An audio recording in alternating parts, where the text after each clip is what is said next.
learn how to navigate things. And I also believe in power of surrender. At times, my decisions were questioned more rigorously.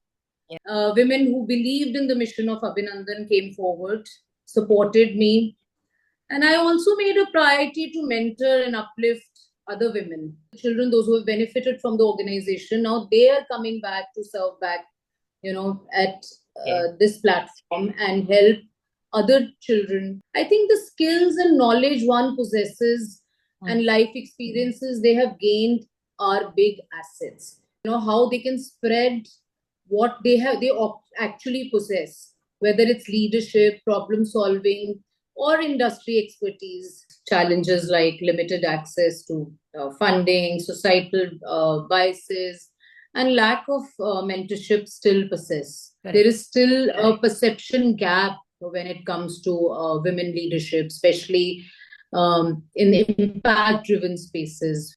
Anything you want to thrive, you want to achieve, or you want to gain, you should have first is your purpose should be clear. If a girl has financial stability, she can turn around the world.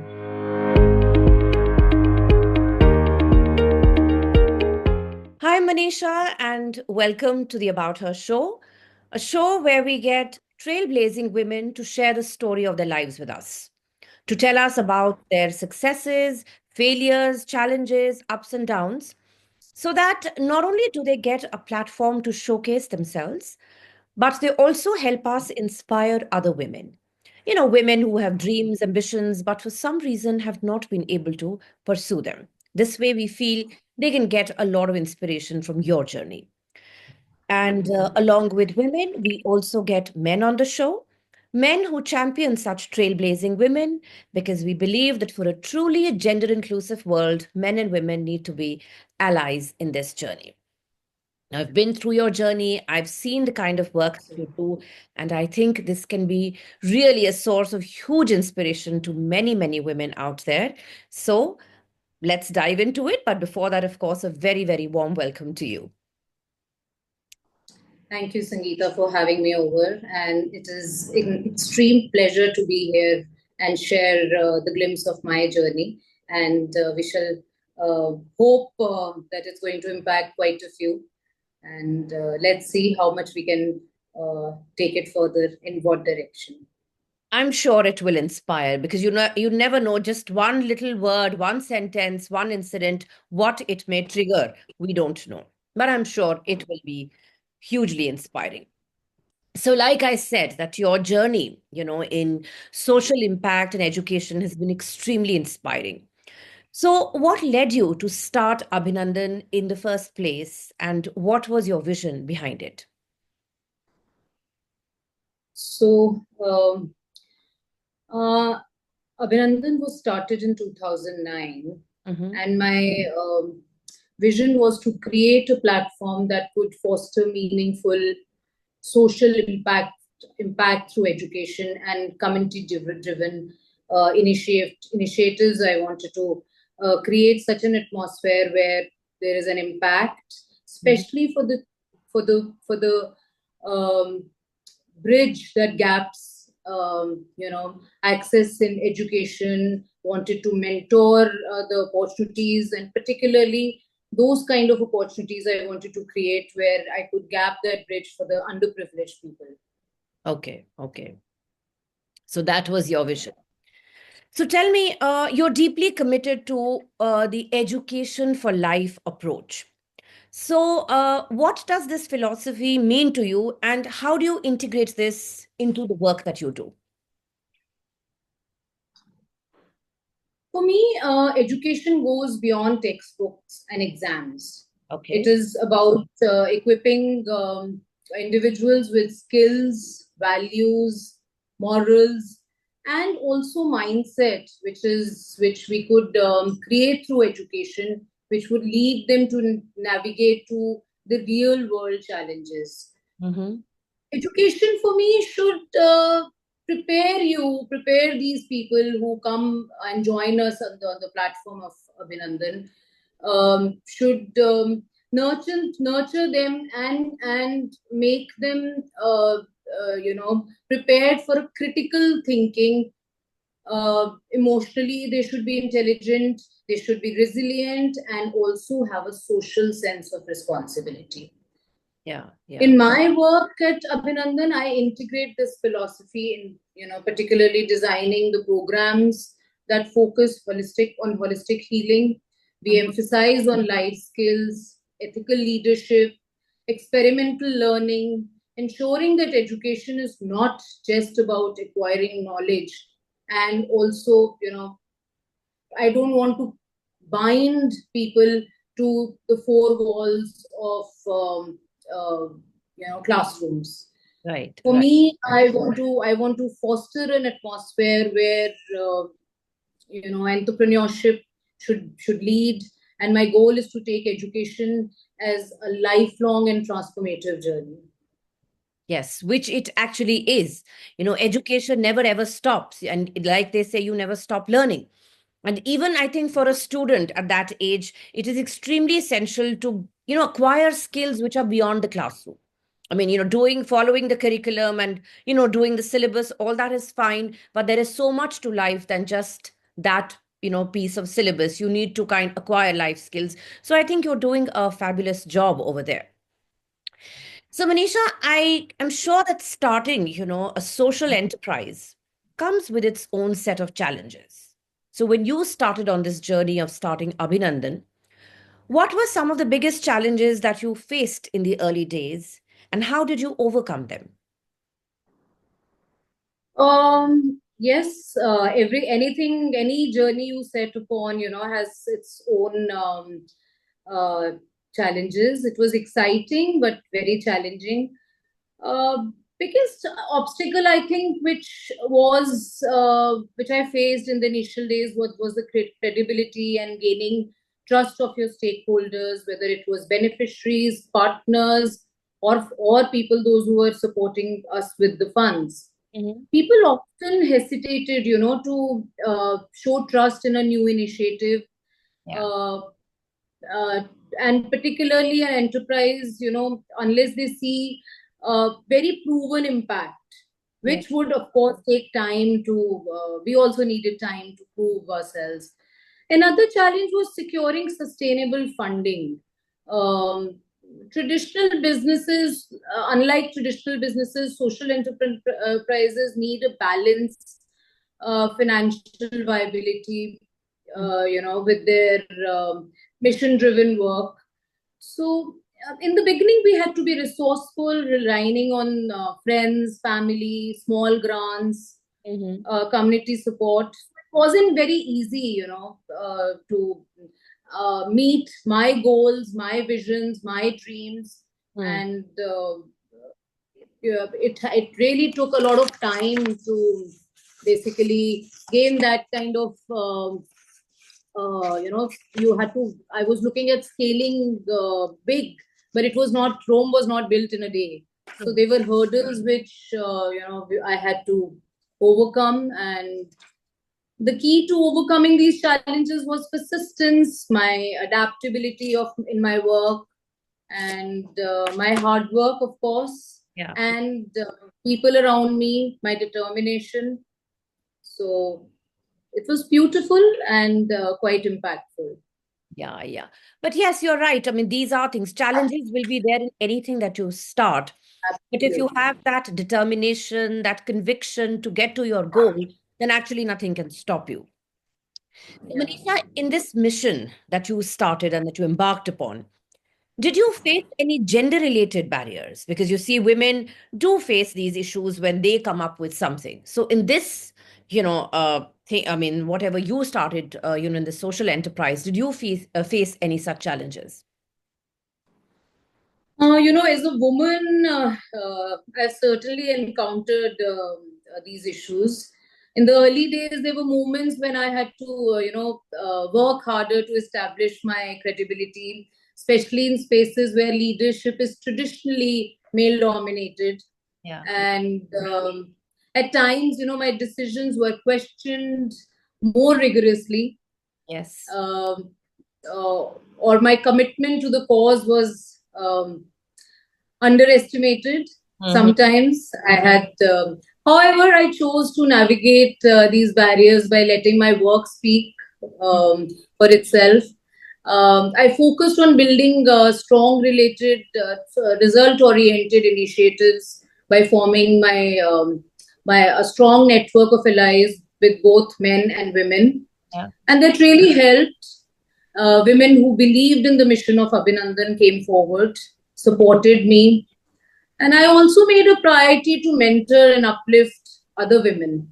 Right. That, that was a circle which spoke in itself. They were there are programs today where on this platform, which we call them Abhinari initiatives, and we are really working in that space where women come, work, get benefit, mentor these programs themselves. We have women like you who are taking care and taking us and helping us spread the name bigger, and and uplifting other women was the main objective at that particular time. So over time, I've seen a very positive shift. Yes, yes. So again, I think like any other challenge, even a Yeah. gender-related challenge, you can handle, you can face if you have that courage of conviction, and you continue to grow. And then, like you said, build your network, build people who believe in you. So they will also support you and help you navigate those challenges. Absolutely. So, Manisha, if you were to look back or if you have to, reflect on your life, who or what do you think has been your greatest inspiration in this journey of yours? Um, I would say it was my family and my simplicity and those simple values which I inculcated, which I actually got from my family. That simple background where we were taught to live for others. We were taught that life, the biggest pleasure of life, is to help other people. I think that was the inspiration behind. Uh, my greatest inspiration was that which came from my family. I was raised in an environment where we lived for the others' happiness. Then I was so fortunate, after my marriage, my other set of parents were also quite supportive. And of course, huge credit goes to my husband and my children. My children have been working on this platform since they were 5 and 6. Oh, how They wonderful. have been very positively helping me, be my strength at the mission. And now it comes from the people, those who are directly or indirectly connected with Abhinandan. And I have had the privilege to serve and work with such people. I really derive a lot of strength from students, educators, change makers who prove that education can truly transform lives. Seeing young minds unlock their potential and witnessing community uplifts, uh, themselves through knowledge, opportunity, keeps me motivated every day. Wonderful, wonderful. I think that's again, it is about the openness of your mind, how willing, how flexible you are, to accepting what other people are bringing, what other people are giving, and then, acknowledging them for all their efforts and giving Yeah. credit where it is due. So, Manisha, I'm sure there are so many people out there who are looking to create some kind of a meaningful change in society. But of course, it's not easy. It's a very, very difficult journey. So, if you were to share 3 tips for someone who wants to do this, I mean, things that you've learned from your experience, your journey, what would those 3 tips be? First of all, I really believe in persistence and purpose. Should they go hand in hand? Okay. And social change takes time. So Right. you should have, and there are setbacks also along the way. Hmm. So the focus needs to be huge, and then comes persistence. staying committed to your mission, even when you face negative challenges, which will, in a long run, will keep you more motivated, more focused, and then results come out with their own time. Nothing comes instant. Right. So I feel that it is very important to have persistence, focus go hand in hand, and collaboration.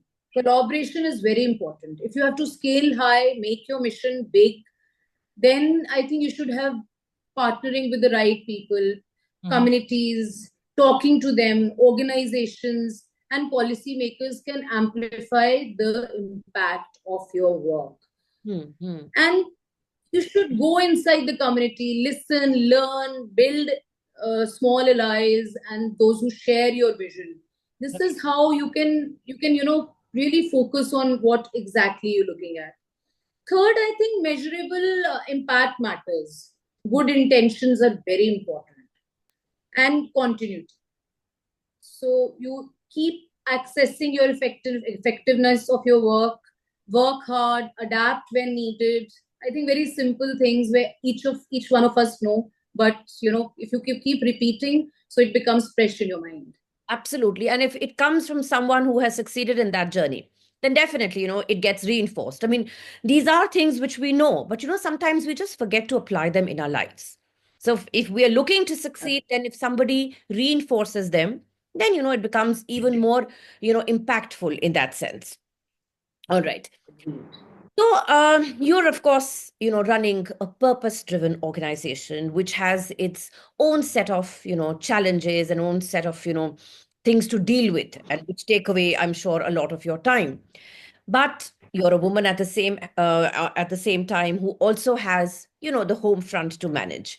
So how do you, kind of stay true to both the roles and, if not strike a balance, at least manage to successfully integrate the two of them into your life? Like any other woman, I also had quite similar challenges. Running Abhinandan was very fulfilling, and on the other side, it was very demanding, because the kind of vision I had was to make uh, things visible everywhere. So when you want that kind of dream to come true, you have similar amount of hard work has to go in. I have learned that sustainability is very important. Isn't just about the organization, but it's about personal well-being also. So one key strategy was prioritize your dream, and balance your things around that.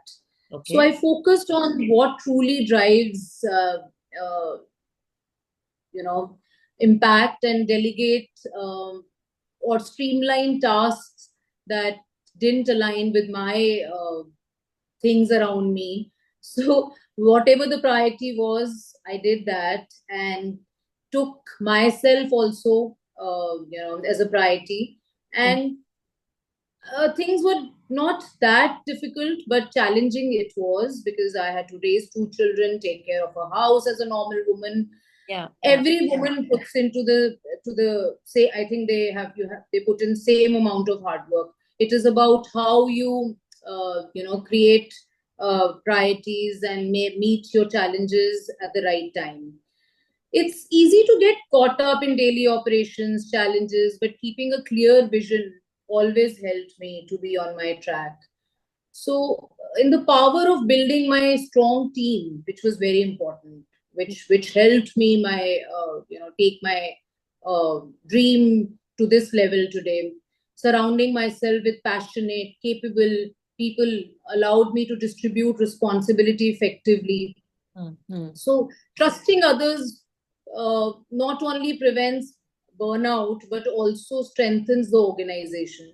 So once the organization gets strengthened, then you have to take care of your family, organization, and it becomes like your own child. You're doing the similar work at home, and you're doing the similar work at work. Here at Abhinandan. So it was beautiful. My entire self-care and reflection was non-negotiable, and setting boundaries, achieving small tasks. Uh, I think, discover what I wanted to achieve. Yes.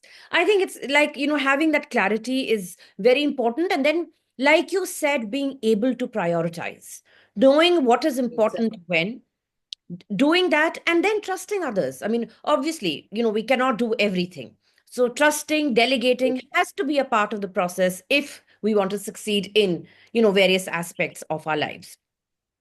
So, Manisha, we're talking about successes and we're talking about challenges. And of course, setbacks and challenges are a part of the story. We do face them all the time. Now, those setbacks Absolutely. are there and we have to face them, but we have to come out of them. So the things that you are trying to do, when they don't go the way you want them to, or the way you've planned, and there's a major disappointment, how do you deal with it and how do you bounce back? I think that's a everyday challenge. Okay. A lot of things don't go according to us, Mm-hmm. but resilience for me comes from a combination of perspective, purpose, people, and every challenge has been an opportunity to learn, to adapt, and to strengthen my commitment at my work. Okay. And you know, I uh, and it has been, Abhinandan's mission here, how I have to navigate my setbacks with when you're working towards a mission, then sometimes, you learn how to navigate things. And I also believe in power of surrender.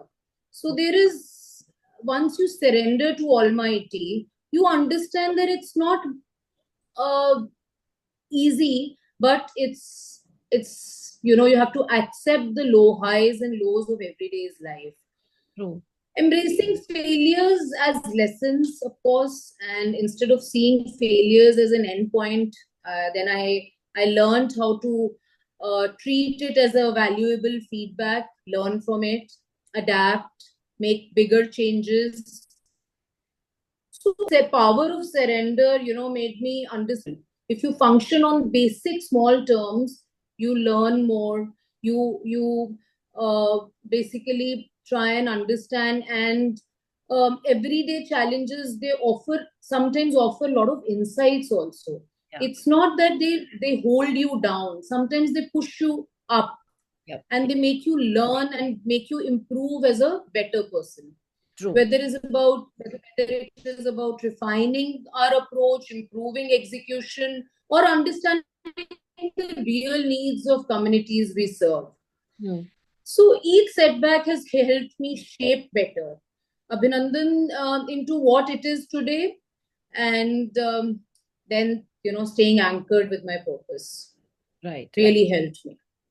I think that's very important. If you take a setback as a something to learn from, that is a very positive way of looking at Yeah. it. If you just kind of feel that, okay, there's a setback and now I cannot move forward, that'll be a very negative way of looking at it, Mhm. at the situation.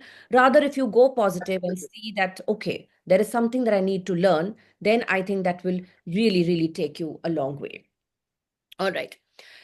Now, Manisha, Absolutely. I understand, and you also understand that education has the power to transform lives. So, what changes have you seen firsthand through, the work at Abhinandan, and what, how should I say, impact you are most proud of? So my basic thought that education is the most important tool of transformation Hmm. has you know made me create Abhinandan, and I've always believed in this transformation very strongly. I have witnessed firsthand changes, how access to right learning opportunities can change lives. Some of the most inspiring changes I have seen in my children around at this platform. We have tried to empower individuals by breaking basic barriers. Many of the students and young professionals we have worked with have overcome the significant challenges, economic hardships, societal barriers, and self doubt to pursue meaningful careers and contribute to their community back. When the children used to come initially, you will be surprised to know that quite of the children, those who have benefited from the organization, now they are coming back to serve back, at this platform and help other children. And it is quite impactful for us to understand.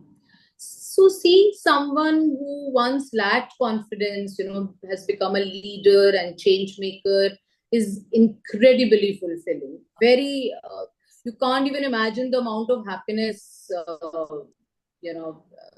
which I get from these examples, these children. So, in fact, the whole atmosphere creates ripple effects in communities. So, education just doesn't impact individuals; it uplifts the families, and then the society, and then the final upliftment reflects to the nation. So one of the proudest moments for me is seeing our beneficiaries, mentors, mentor others, start initiatives of their own, or give back in any way. They can create whatever they can create for the society around them. So such a beautiful rippling effect. We are seeing the change, and of course, lastly, I would say that it is about education and learning becomes so beautiful that uh, grasping skills, leadership doesn't matter. It is about just looking at things in a positive way, and uh, and the whole dimension of life changes for everybody. Right. I think, yes, I think what I really kind of took from what you said was that when you see the people who you helped, coming back and trying to make an impact, by giving back to Yeah. you or to people around, I think that is something. There can be no words to describe that feeling for an educator. And I can, kind of resonate with this because I'm also, from the same, how should I say, domain.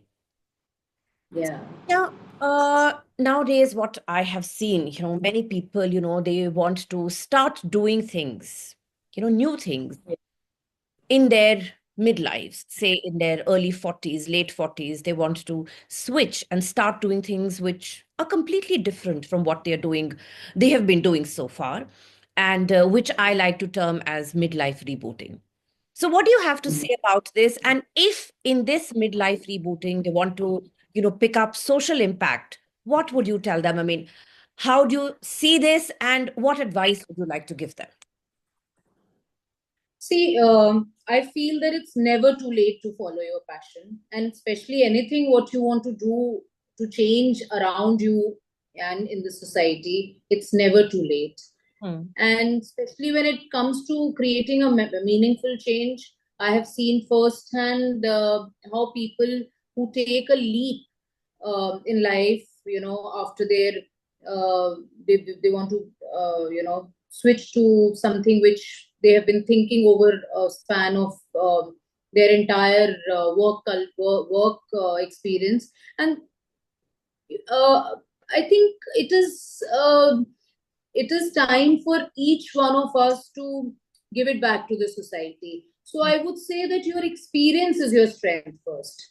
Right. Many people hesitate because they don't want to start over again and think that it's going to be big, or it's going to be full of obstacles or a lot of hardship. I think the skills and knowledge one possesses and life experiences they have gained are big assets.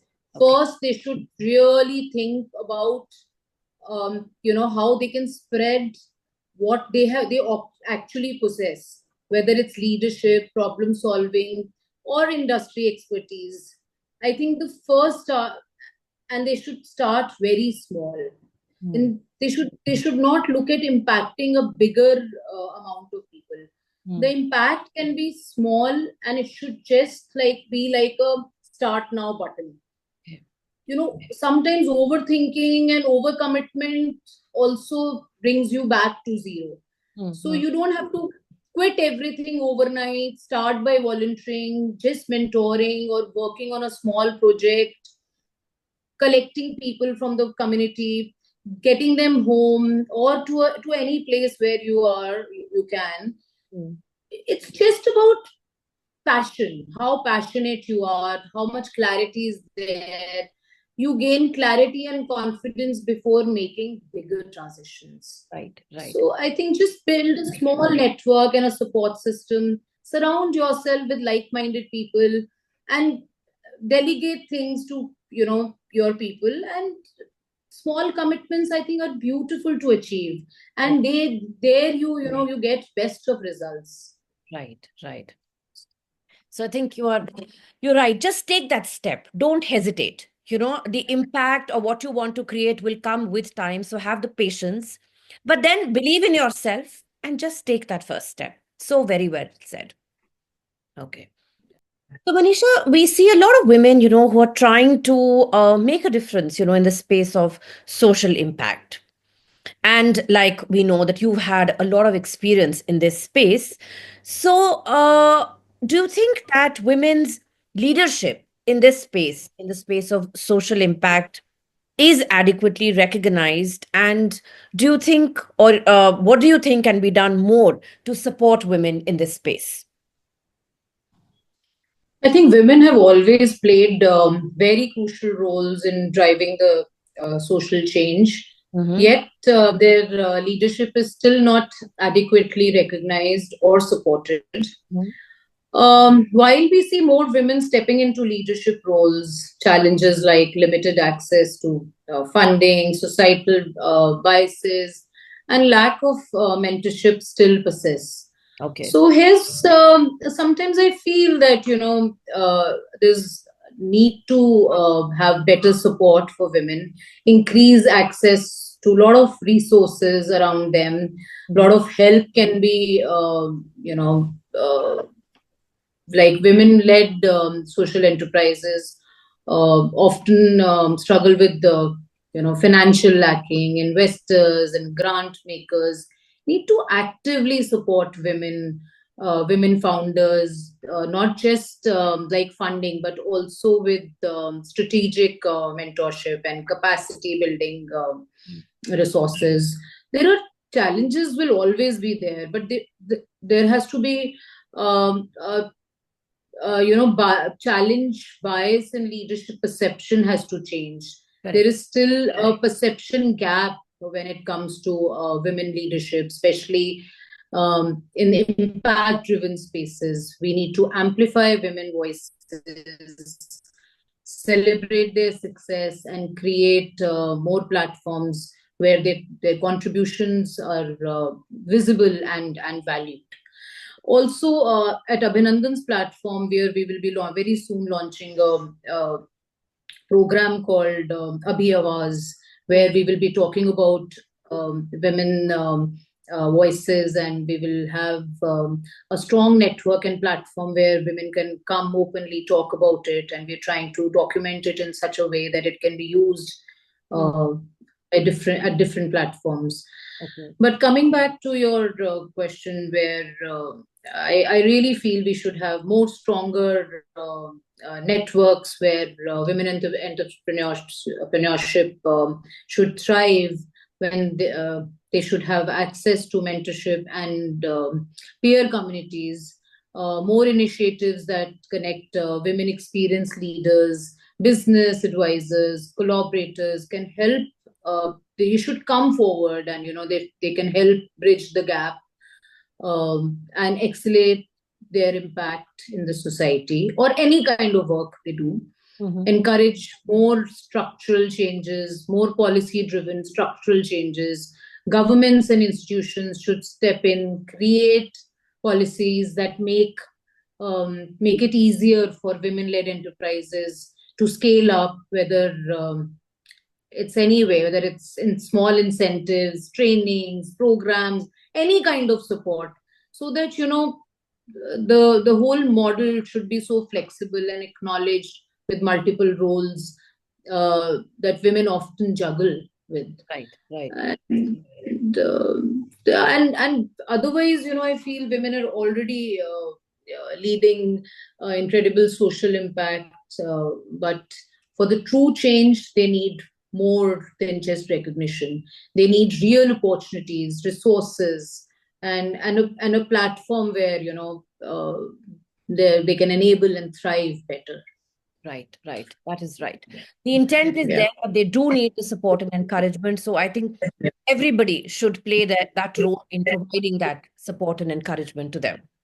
Okay. Absolutely. So Manisha, you had a dream, you worked towards it, and of course you have, achieved it to an extent, but of course still you want to do more.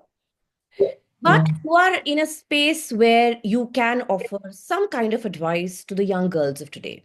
These young girls who are on the threshold of their personal and professional lives and, have various options open, don't know how to and what to pick up.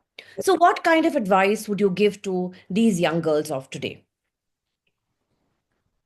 Oh, it's very difficult to advise somebody, but my advice would be that, follow your passion, follow your dreams. I have a young daughter at home, and I always feel that, there has to be a lot of purpose in life. Anything you want to thrive, you want to achieve, or you want to gain, you should have first is your purpose should be clear. Right. And then my biggest advice is the financial stability a woman, a young girl should have in today's time. Right. If a girl has financial stability, she can turn around the world. Right. She has no dependency on anyone. Then if you don't have a financial dependency, you don't have an emotional dependency. Your connect is so beautiful. Then your love is pure.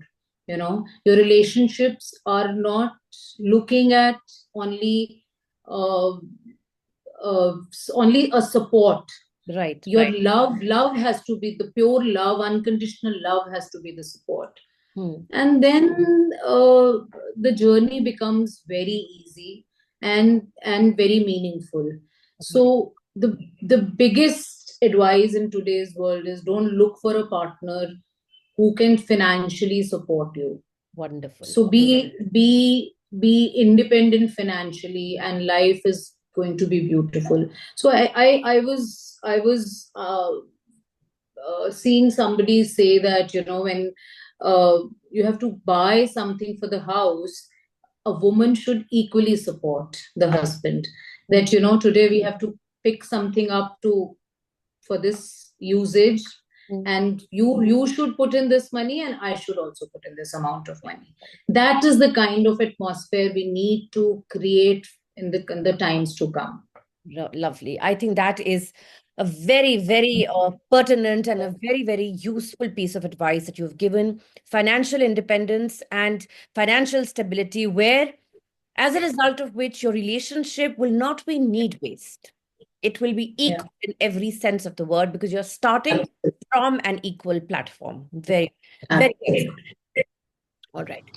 So Manisha, what's next for you and Abhinandan? Any exciting projects, any initiatives that are in the pipeline? So in 2024, we have restructured the organization, and we have structured the organization in such a way that our initiatives are more impactful and easy to understand, and more recognized in the industry, because we have to make huge handshakes in the times to come. We have created 4 verticals in which we have separated the projects which we are doing for the children, which is called Abhi Kids program. Okay. We have shifted a lot of focus also on women. So we have projects going on for women, which is called Abhinari. Okay. Third is the programs and work which is done for the environment. So we have started the initiatives under this vertical, which is called Green projects. Okay. And fourth is Abhinandan police welfare, under which we work for the paramilitary and the jail inmates. Okay. So huge lot of work which we are talking right now at this platform, which has already been executed, and a lot is about to come, and gradually we are growing bigger, and we are doing very good work, and I'm proud of my team. I'm proud of the kind of impactful journey over the past 16 years we have had. There are a lot of projects in the pipeline, and some, I will not be able to talk about here at let my work speak, and that's going to be more impactful and more beautiful. Wonderful, wonderful. So all the best to you. I mean, I can see these are going to be really, really impactful, and kudos to you, for thinking of such diverse and meaningful projects. So like I said, all the best. So Manisha, while we come to the end of the conversation, we have one last segment left, which is the rapid fire round, which is going to be 5 quick questions and 5 quick answers. Are you ready for that? Yes, perfect. All right. So a simple one first. Your go-to method for unwinding after a long day? My family. All right. Okay. Spending time with them. All right. The next one. The biggest myth about education that needs to be debunked?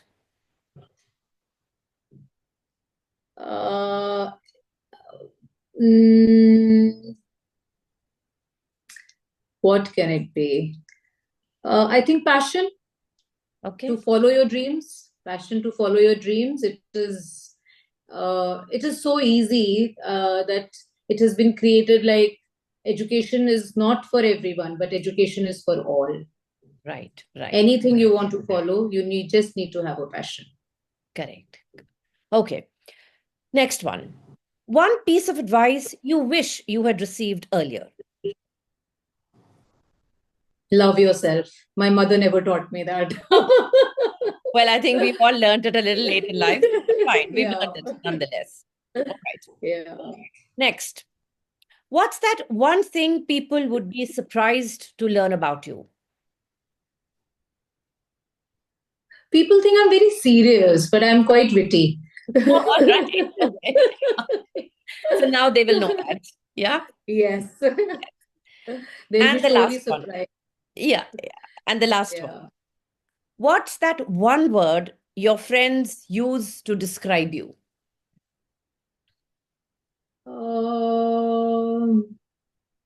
Helpful. All right. Okay. Okay. So Manisha, if I'm not being generous to myself. I'm keeping it simple. All right. So like I said, absolutely wonderful conversation. I mean, got to know so much about the kind of work that you do, the kind of impact that you are making, and what you have in the pipeline. I think you're doing something really great for the society, and kudos to you. And thank you so much for being on the show, and all the best for all your future endeavors. Thank you so much. It was a complete pleasure to be with you. Thank you. Thank you. Thank you for tuning in to the AboutHer Show. If you enjoyed this episode, there's plenty more from where that came from. Our previous guests have shared some amazing stories, so be sure to catch up on past episodes. To keep up with our inspiring conversations and to never miss an update, hit subscribe, rate, review, and share the love. Follow us on social media for some great content, and don't forget to check out our website www.aboutherbysangeeta.com for stories that resonate, inspire, and empower. Know a remarkable woman or an inspiring man blazing a trail? We'd love to hear from you.